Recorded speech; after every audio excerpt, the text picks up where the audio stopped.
ধুরন্ধর 2 এর official trailer দেখার পর একটা কথা পরিষ্কার, আদিত্য ধর এবং রণবীর সিং বক্স অফিসে আগুন লাগাতে আসছেন। ট্রেলারের শুরুতেই বোঝা যায় যে এর মেকিং কোয়ালিটি একদম নেক্সট লেভেলের। আদিত্য ধর উড়ি মুভিতে প্রমাণ করে দিয়েছিলেন যে টেকনিক্যাল কতটা স্ট্রং।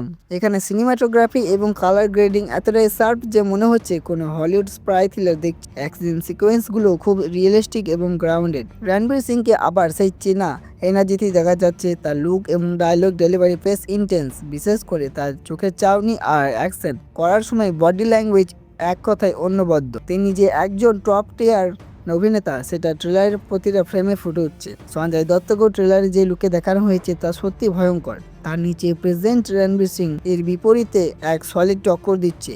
ভিলেন যদি শক্তিশালী না হয় তবে হিরোর লড়াই জমে না।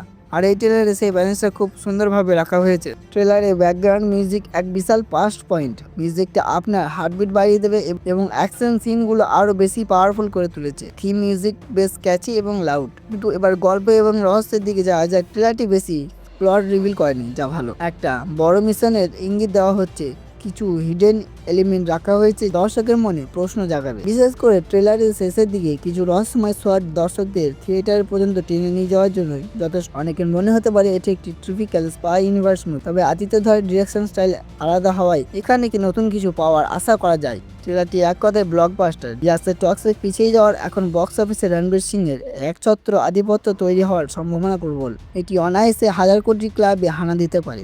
আপনি কি ট্রেলারে সেই সিক্রেট ক্যামিওর সংকেতটা পেয়েছেন? ইয়াসের টক্সিক পিছিয়ে যাওয়ার পর আপনার কি মনে হয় রণবীর সিং এবার বক্স অফিস কাঁপাবেন? কমেন্টে জানান।